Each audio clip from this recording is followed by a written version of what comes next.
She thought I'd work myself to death while she planned my funeral with a smile. What she didn't know was I had a plan too. Hey, and welcome to a real story about betrayal. Picture this. You're not just stepping into a different world, you're stepping into one where trust is fragile and the truth hits harder than any punch. This story? It's mine. And it all started with a normal Saturday morning. Turn that off. Shelby snapped from the bathroom, her voice sharp and irritated. She was fixing her hair, fussing with her makeup like she was about to walk a red carpet. What the heck's your problem? I shot back from my recliner in the living room. I bust my tail working 16-hour days, 6 days a week. This is the one day I've got to breathe and I'll watch whatever I want. I'm tired of hearing that junk. You watch that old show every single week. It's not even in color, she barked, stepping into the room looking like she was headed to the club. Tight skirt, tiny top showing her stomach, heels that probably cost more than my weekly groceries. I couldn't help but stare for a second. Dang, you look great. So, where are we going tonight? I asked, half hopeful. She didn't even blink. We aren't going anywhere, James. I'm going out with the girls. I'm not sure when I'll be home, so don't wait up. As she breezed past me, all I could feel was this punch of frustration. What's going on with you? I barely see you all week, and now that I'm finally home, you take off. I get tired too, you know, she snapped, spinning on her heel. You think keeping this house together is easy? Sure, you work long hours, but I've got my own stress. And don't forget, you were sick not too long ago. I looked down at her freshly painted toenails, noticing how much effort she'd put in for a so-called girls' night. Yeah, I said slowly, but it looks like you found plenty of energy for those nails. She scoffed. Whatever, James. I'm going. I'll be back when I feel like it. She was almost out the door when I called after her. Shelby, just know one thing. If I ever find out you're cheating on me, you won't have a home to come back to. She didn't even turn around. Whatever, she muttered, slamming the door so hard it rattled the frame. I stood up, walked to the front door and locked everything, deadbolt, chain, and the new security bolt I installed last month. Then I checked the back door and windows. Every single one locked tight. She might have a hard time getting back in, if she even came back at all. I cracked open a cold Coke, dropped back into the recliner and turned up my show. It was an old black and white series I always liked. She hated it. I didn't care anymore. Lying, cheating, I mumbled more to myself than anyone else. I looked down at the big blue ring on my right hand, something my dad passed down to me, and tried to focus on the countdown. 2 more hours. Just 2 more and maybe, just maybe, I'd finally be free from this disaster of a marriage. At least that's what I kept telling myself. Funny thing is, it wasn't always like this. Shelby and I first met over a decade ago. I was fresh out of the army using my GI Bill to get a degree in engineering. We met in line at the campus coffee shop. Bonded over our love for old-school rock and 80s movies. Things moved fast. We dated, fell hard, and tied the knot 2 years after graduation. Back then life was good. Real good. We had chemistry, fire, everything. I landed a job right after school at a place called Weldon Systems. It sounded fancy, but it was mostly me getting greasy in coveralls. Still, I was proud of it. And proud of us. But man, things sure can change. At first, James didn't mind the long hours. The pay was solid, the benefits were decent, and honestly he was just glad to have steady work. It felt good to build something real after his time in the army and all those late nights studying. Meanwhile, Shelby had a tougher time landing a stable job in her field. She bounced around for a while before settling into a part-time gig at a local accounting office. Not ideal, but it paid some bills. But as the months turned into years, something between them shifted. They had talked early on about starting a family, maybe after 5 or 6 years. But when that time came, Shelby changed her mind out of the blue. She didn't just hesitate, she flat out said she didn't want kids anymore. That hit James hard. It wasn't just the plan changing, it was how abruptly she shut the door on the dream they used to share. From there, things started to spiral in quiet, daily ways. Shelby became more controlling. James, trying to keep the peace, buying into the old happy wife, happy life mantra, let a lot of it slide. At first. Before long, she was telling him how to mow the lawn, criticizing his TV choices, even lecturing him on how to hold tools he'd been using since high school shop class. Everything he did seemed wrong in her eyes. Their physical connection started fading too. What used to be a passionate daily routine slowly dropped off to once or twice a week. Then a couple times a month. Eventually, it felt like they were just roommates passing in the hallway. And then came the Friday nights. At first, James didn't think much of it. Shelby would head out after work with her girlfriends, while he might go bowling or catch a hunt with the guys. It felt normal. Healthy even. She'd be back by 7 or 8, smiling, maybe even affectionate. But over time those nights stretched longer. She started coming back in the middle of the night. Sometimes not until morning. Naturally, James got upset. He'd ask where she'd been and they'd spend half the weekend arguing. What cut deeper was how she'd changed her look for those nights out.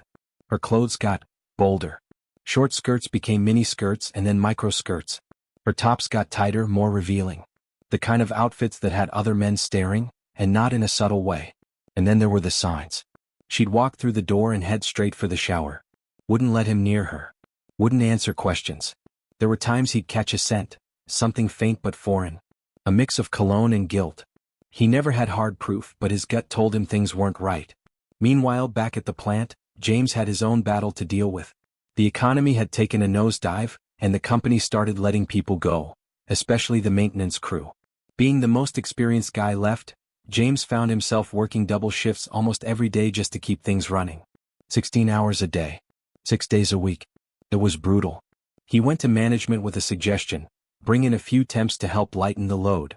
But his boss, a rough, mean-spirited man who acted like the workers were beneath him, shut him down immediately. No extra help. No break. Just grind until something broke. James kept pushing through. The overtime paid well even after taxes took a good chunk. He started squirreling away what he could just in case. A backup plan. An exit fund. Something told him he might need it. Back at home, things weren't getting any better. Shelby had started tearing him down in public. Joking about him being just a mechanic, in front of friends, pretending she was the only one who had ambition. And when other men were around, she didn't just flirt, she practically invited attention. James wasn't blind. He could see the way they looked at her and worse, how she looked back. The more he thought about it, the more convinced he became. Something was going on. He just didn't know how to catch her. A private investigator was out of the question. Too expensive. He looked into spy gear too, but everything decent cost more than he could justify. And so, one day while he was on a quick break in the restroom at work, one afternoon at the plant, James was in the restroom stall, just trying to catch a breath between tasks, when he overheard a conversation that made his blood run cold. "You see that woman heading up to Carter's office?" one guy said. "Man, those legs, she ain't shy about showing him off." "Yeah," another replied. "She's been coming by a few times a week. Always around 3, hangs out in there for a couple hours. Word is she's married to someone who works here. Shows up looking all done up, walks out like she's been up all night." James's stomach sank. The way they described her, the outfits, the timing, the behavior, it all sounded too familiar. Too much like Shelby. He didn't say a word. Didn't even move. But in that moment something shifted inside him. He made up his mind right then, he was going to find out the truth. The next day he adjusted his usual routine and positioned himself near the walkway leading to Carter's office. He waited. Just one afternoon, and he'd know if he was imagining things or not. He didn't have to wait long. At exactly 3:05, Shelby appeared, strutting across the parking lot in one of her tightest skirts and a blouse that looked more like something you'd wear to a bar than an office. She paused at the door, glancing around like she was checking if the coast was clear. Then she disappeared inside. A few minutes later, James saw Carter and 2 other supervisors slip in after her. The door shut, the blinds came down, and Carter hung a sign on the outside. "Meeting in progress, do not disturb." James stood there frozen. Not angry yet, just hollow. 3 hours passed. When she finally came out, her hair was a mess, her makeup smeared around her eyes, and one of the supervisors followed right behind her, tucking in his shirt, like he'd just come out of a backroom affair in a cheap motel. James didn't need any more proof. That image was burned into his memory and it wrecked something deep inside him. He went home early that day, his thoughts spinning. The betrayal felt heavier than anything he'd ever carried. He wasn't just mad. He was ashamed that it took him this long to see it. That night he started looking into divorce.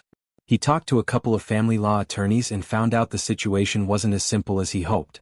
Because of where they lived and the way things were divided legally, he might be able to keep the house, his grandfather's old place, but not without a fight. And the rest? He stood to lose more than he could afford. But James was done living in denial. That night, when Shelby got home, he didn't waste time. "So," he said from the kitchen table, calm but sharp, "what exactly were you doing at Carter's office today?" Shelby blinked like a deer caught in headlights, then narrowed her eyes. "Why does it matter? You spying on me now?" "I was working," he replied, holding her gaze. "Saw you walk in. Dressed like you were headed to a nightclub, not a business meeting. She crossed her arms. I had papers to drop off. He let out a dry laugh. Papers, huh? Funny, I didn't see you carrying anything but attitude. And the way you walked out of there didn't look like paperwork to me. Her voice rose. So what, you're accusing me of something now? I'm not accusing. I'm telling you. If you're sleeping with another man, especially one at my job, you can pack your things and go. I'm not staying in a marriage where I'm the last to know I've been played. Shelby didn't respond.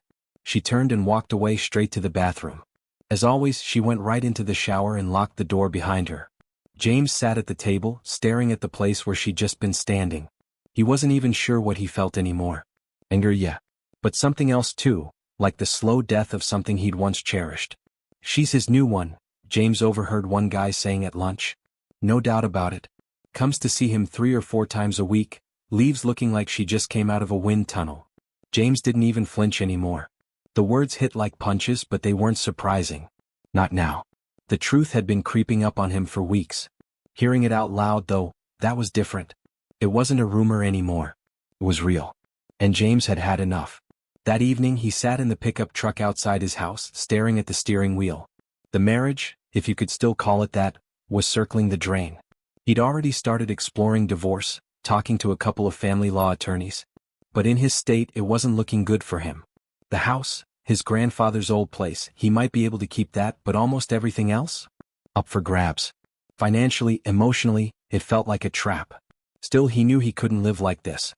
Later that night, Shelby came home, dressed like she was heading to a nightclub instead of returning from a so-called office errand. She kicked off her heels at the door like nothing was wrong. Like her lipstick wasn't smeared and her hair wasn't clearly tousled by someone else's hands. James finally asked, "So, what were you doing at Carter's office this afternoon?" She raised an eyebrow, clearly annoyed. "That's really none of your concern. Are you following me now?" "I just happened to be working, Shelby. Saw you walking in. And dressed like that? You weren't there for paperwork. And if you were with Carter, it is my business." She rolled her eyes. "I had to drop off some documents on my way back from work. You're blowing this way out of proportion. I love you, James. I'd never cheat on you." James shook his head, feeling the weight of her words crashing against the mountain of lies they couldn't hide. "If you really loved me, maybe you'd stop talking trash about me in front of our friends. Maybe you'd stop making me feel like I'm not good enough." Shelby looked at him for a second, then sighed. "I'm sorry. I didn't even realize I was doing that." James reached out and gently put his arms around her. "Let's just go upstairs. Be close. Like before." But she slipped from his grasp. "Not tonight," she said coldly, walking past him. Later, while working a late shift at the plant, James was venting to his buddy Ryan. Ryan was one of the few people he still trusted. He listened, didn't judge. As James talked about how Shelby had changed, how cold she'd become, Ryan just nodded slowly, fiddling with a ring on his finger like it helped him think. "She's been messing with your head for a long time," Ryan finally said. "You ever think about talking to someone who can actually help? Like a professional?" James was skeptical. "You mean like a counselor?" "No," Ryan said. "Someone who understands people like Shelby. Her patterns. Her kind of manipulation." He twisted that ring again. "You know what? Call her now. I'll give you my phone. She's helped people like you before." James had left his own phone in the truck, trying to avoid any more of Shelby's pointless calls. He took Ryan's cell and dialed the number Ryan gave him. The line rang once. Then a woman answered, voice sharp and clear, "Dr. Rania speaking." "Yeah, this is James," she said before he could finish. "I've been expecting your call. Be at my office tomorrow at 9 a.m. sharp. Don't be late." Click. James just stared at the phone. "What the heck was that?" he asked. "She's the real deal," Ryan replied. "And she doesn't play games." That night, James came home late. Shelby was already lounging on the couch with a drink, pretending like nothing had happened. "So," he said casually, "where were you tonight?" She smirked without even looking up. "If you must know, dear, I stopped at the Dewdrop Inn for a beer." "Why?" "I was just wondering," James said, biting back the sarcasm. "Maybe because you were dressed like you lost a wet t-shirt contest and claiming you were dropping off work papers. That's rich even for you." Her smile vanished. "How I dress is none of your business." He leaned closer. "Maybe not. But what you do while wearing it, that sure as heck is." She stood up. "I'm tired. I'm going to bed." James didn't argue. He let her go. Watching her walk away, he felt more distant from her than ever before. The next morning he woke up early. Not for work, but for that 9 a.m. meeting. He didn't know exactly what Dr. Rania was going to say, but he was ready to listen. Ready to take control back. Shelby stirred under the covers, unaware that James was starting to take steps she couldn't undo. Meanwhile, miles away, Shelby's phone buzzed. She snatched it up and made a call. "Hey, it's me," she whispered. "He's asking questions. I think he knows something. What should we do?" A smooth voice on the other end answered, "Relax, sweet cheeks. I've got it handled." "I hear the wimpy guy has a little boo-boo," one of the men joked over the phone, his voice muffled but clear enough. "Heading to see the doc today. So, we on for this afternoon as usual?" Shelby's voice was low, playful. "As always. I've got 5 of your supervisors practically drooling." She paused, then added with a smirk, "Make that 6, counting Carter." Just saying it gave her a strange thrill. A rush she didn't try to hide. But then her voice shifted. "Hey, Ron, maybe we need to cool it for a little while. He's been acting weird lately. Asking questions." Meanwhile, across town, James was stepping into a building that looked like it hadn't seen a fresh coat of paint in decades. It was old, strange even, like something from a classic horror movie with walls lined in dusty books and thick curtains keeping the daylight out. He hesitated for a second, then walked in. A woman stood by the far end of the room. She was graceful, calm, and her voice had this quiet strength when she spoke. "James. Right on time. I appreciate punctuality." She motioned for him to sit. "Please come in. Make yourself comfortable." He closed the door behind him and sat down slowly. "Coffee or tea?" she asked. Coffee's fine," he said, still a little unsure of how all this worked. She poured it without asking how he took it. "Black. Just the way you like it." James blinked. "How did you know that?" She smiled but didn't answer directly. There was something unexplainable about her, like she knew things she had no business knowing. "Why don't you just step in and stop this?" James asked finally. "If you know what's happening, why wait?" She looked him in the eye. "Because, James, I have a very strict non-intervention policy. I only get involved when I'm asked. And most people never ask." He didn't say anything, just sat there turning it over in his mind. "But I can be reached in other ways," she continued softly. "Sometimes all it takes is a moment of honesty. A true request for help, whether spoken aloud or not." James sighed. "Well, I'm here now." "I know," she replied. "And I'm glad." She leaned forward, her tone growing more serious. "You're not a religious man, are you?" He shook his head. "No. I haven't stepped foot in a church since I was a kid. Too many phonies for my taste." She nodded. "Understandable. But sometimes when all else fails, the right words said with a sincere heart still get through. You'd be surprised what can happen when you just ask." Then she got down to business. "Look," she said plainly. "The courts aren't going to do you any favors. In your state, Shelby has leverage. If you're not careful, you could lose the house your parents left you. And just about everything else you've worked your whole life to build."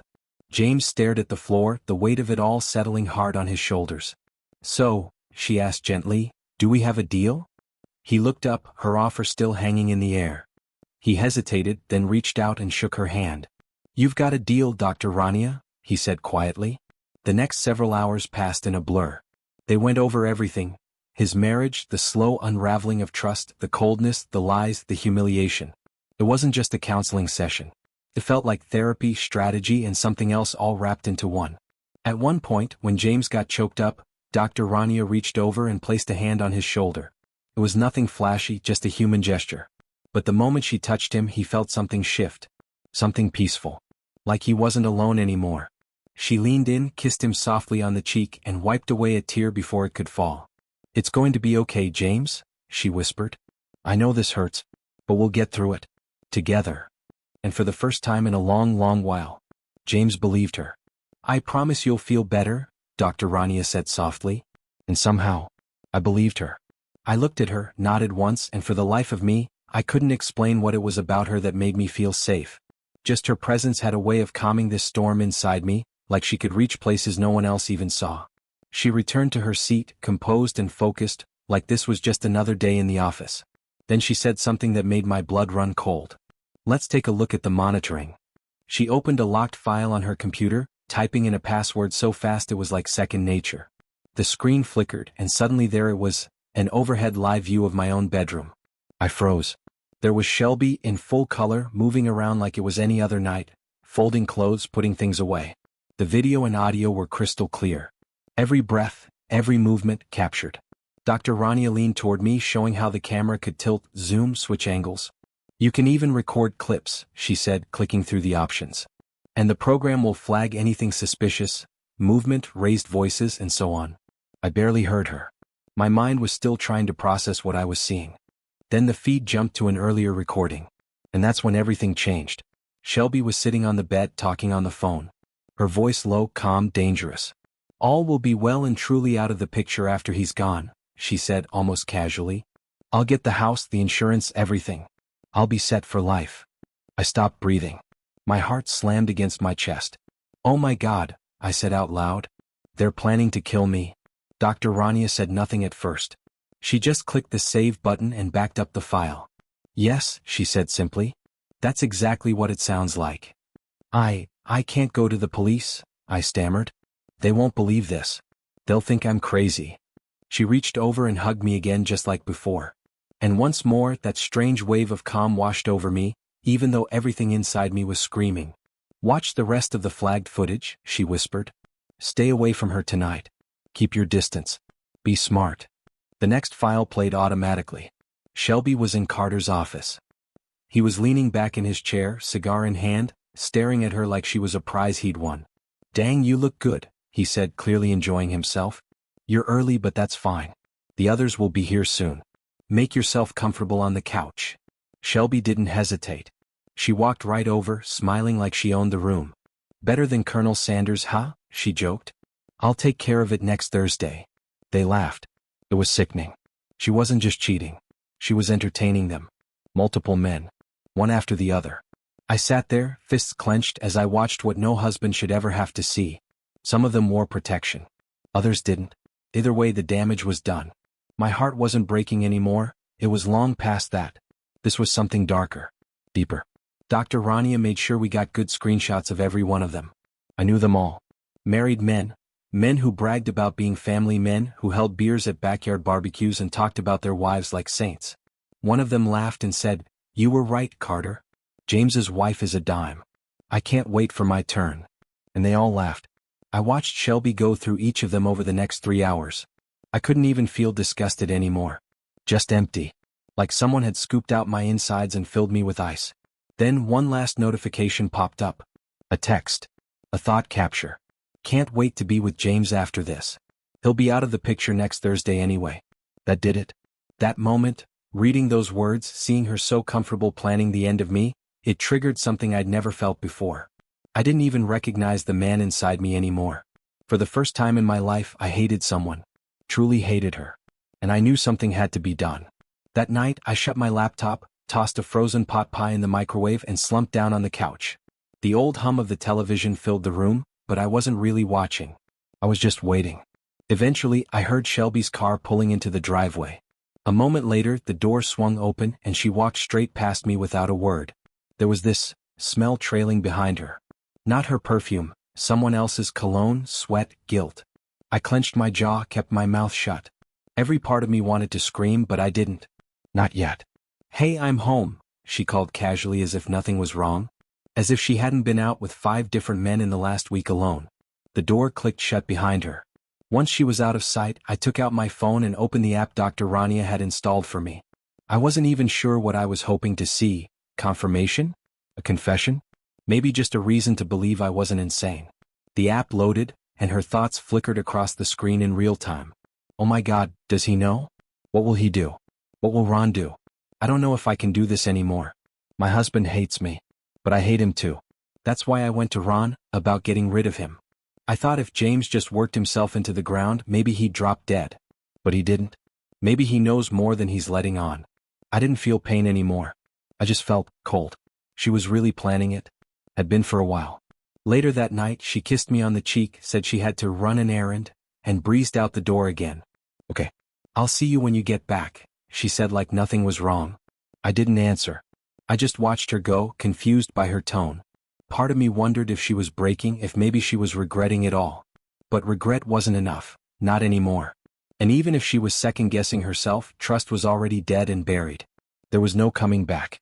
The next morning, I showed up at Dr. Rania's office right on time. Right on schedule, she said with a gentle smile, handing me my usual coffee. Black. I took it, sat down, and watched as she drifted back to her chair. There was something about her, so calm, so confident. A strange comfort in the middle of a nightmare. We didn't waste time. She pulled up a strange screen on her laptop, different from the feed. At the center was a circle, softly pulsing. Once you press it, there won't be any record. No photos. No trace.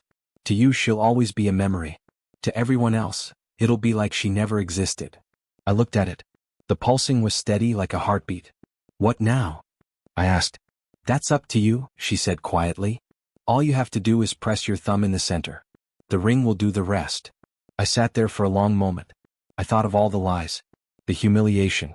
The men. The plan to end my life. And then I reached out, hand trembling just slightly, and pressed my thumb to the glowing circle. Hell yes, I whispered. Dr. Rania gave me one last hug, tighter than before. You've got 15 minutes, she said. At 9:15 the ring activates. Press the blue stone between 9:15 and 9:30. Once that window closes, it loses its power forever. I swallowed hard. Okay, I said. Let's do it. Excitement and dread twisted together in my chest like a storm. The kind of feeling you get when you're about to make a decision you can't walk back. Dr. Rania smiled wide. Wonderful. Keep the laptop open, you'll know when it's done. What about the others? I asked. Carter. Ron. The rest. They'll be dealt with tonight, she said, calm as ever. Don't worry. And then she leaned in and kissed me lightly, just once on the lips. It wasn't romantic. It wasn't even emotional. It was a goodbye. As the ring warmed against my skin, I felt this wave of emotion sweep over me. It wasn't joy. Not grief either. It was something deeper, like remembering something you never knew you'd forgotten. A kind of understanding that didn't need words. James, Dr. Rania said gently, placing her hand over my chest, right above my heart, I'll always be right here. She tapped softly. And I'll always love you, unconditionally. Maybe not in the way you're thinking, but maybe someday on a quiet night, in a dream, we'll find each other again. And you can always talk to me right here? She touched her finger to my forehead with a smile. I looked at her and felt something I couldn't explain. It wasn't romantic exactly, but it was real. It was a kind of love that came without expectation or pressure. Just presence. Then she was gone. Later that night, Shelby came back acting like nothing had changed. So, what did you do with the rest of your day? I asked, trying to keep my voice neutral. You were gone a long time. She shrugged. Got a burger. Had a beer. Spent some time outside. Guess I just wanted to breathe a little. It's amazing how much we take for granted. I nodded. Yeah, it is. Whatever, she snapped, rolling her eyes and walking off to the bedroom like I wasn't even there. I didn't follow. I didn't argue. I just sat down, turned on my old show, and let myself sink into it. They were running a week-long marathon, and for the first time in a while, I could actually enjoy it. I looked down at the ring again. It was nearly time. And then, just like that, she was gone. No goodbye. No sound. No dramatic flash. Just gone. A few hours later, a news bulletin flickered on the screen. Authorities are still unsure who leaked the footage, but sources confirmed that several high-ranking employees were identified in the video. The video appears to show them engaging in highly inappropriate behavior with a civilian inside company property. Investigations are ongoing. I smirked to myself. Screw Carter. Screw Ron. Every last one of them, I muttered under my breath. They got what they deserved. I'd probably have a lot of explaining to do soon, but for tonight, I was free. I stared into the quiet room. I hope you're safe, I whispered aloud. I'm just fine. Thank you, I heard clearly in my mind. I smiled, turned back to the TV, and let the sound of old static fill the silence. A faint whisper brushed my ear. You're welcome, James. I love you too. Now go, live. Well, enjoy your life. And I knew I would. Somewhere far from here, Shelby found herself standing in what looked like a replica of our old living room, but it wasn't real. She looked around in confusion, her eyes wide and unsure. Something felt wrong. Then she noticed a screen nearby. And there I was, sitting in the recliner she once hated, drinking my soda, watching my show. James? She called out, voice trembling. Is that really you? What's going on? I turned the laptop toward the screen slowly and played back the footage of her. The lies. The men. The betrayal. All of it. She stared stunned. Her mouth opened but no sound came out. You were never supposed to come back from this, I said coldly. Oh, and by the way, you ended up with gonorrhea.